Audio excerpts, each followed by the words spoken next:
ঘাটে ঘাটে জুড়ায় জুড়ায় কোনায় কোনায় চুরেরা বসে আছে। এই জন্য এই সংকটগুলা দিন দিন বৃদ্ধি পাচ্ছে। বৈধ লাইন যে নিয়েছে সে গ্যাস পায় না।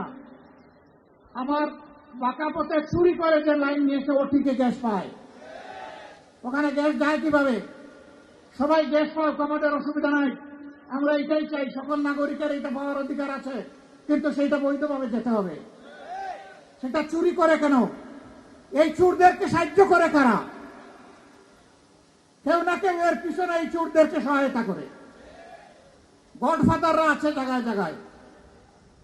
সম্মানিত ভাইরা, একটুখানি রাস্তা, তারপরে আমাদের হকার ভাইয়েরা সেখানে দোকান বসে রেখেছে। কেন তাদেরকে এইখানে বসতে হবে? হ্যাঁ, তাদের রুজি রোজগারের অবশ্যই প্রয়োজন আছে। তাদেরকে সম্মানজনক জায়গা তৈরি করে দেয়া হচ্ছে না কেন? চলাচলের রাস্তা কেন তাদের হাতে তুলে দেওয়া হয়েছে? কে তুলে দিয়েছে? দাগ কেটে কেটে কে ওদের কাছে এগুলা বিক্রি করে?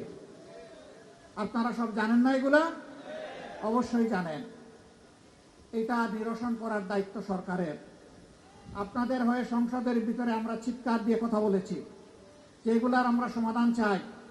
সমাধান যাদের হাতে তাদেরকেই সমাধান করতে হবে।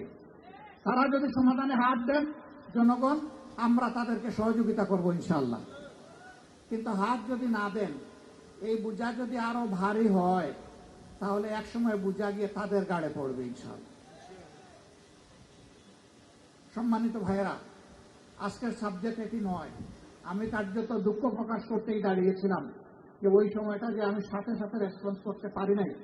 পরে এসেছি, আস্তে আস্তে অনেকটা সমাধান হয়ে গেছে। তারপরে আলহামদুলিল্লাহ ওই পানি চলে গেছে। কিন্তু পানি যে আবার আসবে না তার কোনো গ্যারান্টি আছে? কারণ নদী না, এইখানে নালা নর্দমা যেগুলো আছে, ড্রেন যেগুলো আছে, অবস্থা তো যা ছিল তাই রয়ে গেছে। আমাদের লোকেরা সাময়িক কিছু কাজ করে একটু পরিষ্কার করে দিয়েছে, এটা তো সাময়িক উপশম। এর স্থায়ী সমাধান হতে হবে ইনশাআল্লাহ। আমরা লেগে আছি, আপনারা দোয়া করবেন। আজকের বিষয় হচ্ছে জুলাই 24। জুলাই এসেছিল এই দেশের জনগণকে খুন, গুম, হত্যা, ধর্ষণ এবং আয়নাগর থেকে মুক্তি দেওয়ার জন্য।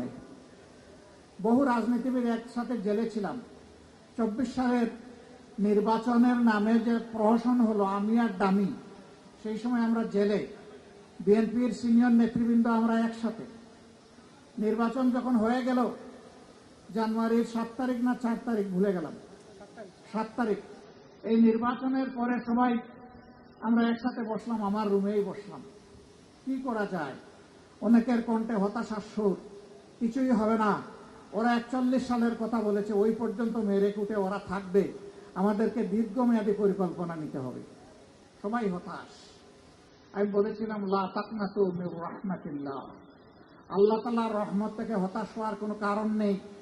আশাবাদী হন, শক্তিশালী হন। নেতারা জেগে থাকলে জনগণও জেগে থাকবে ইনশাআল্লাহ। আপনারা হতাশ হলে জনগণ ভয় পেয়ে ঘরে ঢুকে যাবে। আমরা তখন জানতাম না জুলাই এদেশের মানুষের মুক্তির পয়গাম নিয়ে আসছে, এটা আমরা জানতাম না। আমরা অবশ্য জুলাইয়ের আগেই জেল থেকে একে একে বের হয়ে গেলাম। তবে আমার সৌভাগ্য হয়েছিল সবার চাইতে বেশি সময় জেলে থাকার। এটি আমার সৌভাগ্য। ফ্যাসিস্ট সরকার 3 বার আমাকে তাদের আমলে জেলে নিয়েছে। আমাকে নিয়ে আগে ছাড়ে পড়ে, লম্বা সময় রাখে। আমার প্রতি দারুণ দরদ থাকে যে তুমি বাইরে বড় কষ্ট করেছ, কয়েকদিন এখানে বিশ্রাম না। আমি দেখি যে নেতৃবৃন্দ অনেক দলের ঢুকে বের হয়ে যায় 1 মাস 1.5 মাস। আমার বছর না পড়লে আমার মেয়াদ পূরণ হয় না। তারপরে আমরা সবাই বের হলাম। ওরা ধারণা করলো আমি নির্বাচন তো করেই ফেলেছি, আরো 5 বছরের বুকিং হয়ে গেছে, এখন এগুলাকে একটু ছেড়ে দিই। বাইরে আসলাম, আলহামদুলিল্লাহ অবস্থা পর্যবেক্ষণ করতে লাগলাম। মনে হলো একটা গুমট আবহাওয়া সমাজের মধ্যে তৈরি হয়েছে।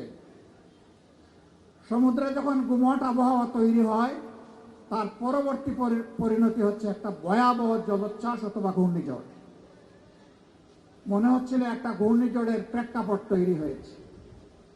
আলহামদুলিল্লাহ জুলাই ছিল সেই ঘূর্ণিঝড়, যেই ঘূর্ণিঝড় ফ্যাসিবাদকে তছনছ করে দিয়েছে। এমনকি ওদেরকে সাধু বানিয়ে বাংলাদেশেও থাকতে দেয় নাই, এখান থেকে অন্যত্র উড়িয়ে দিয়েছে।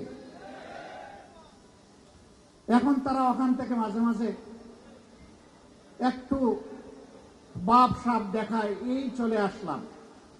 আমার গোনা মতো 13 বারের ক্যালেন্ডার ফেল করেছে, এখন 14 নম্বর বার আগামী ডিসেম্বর।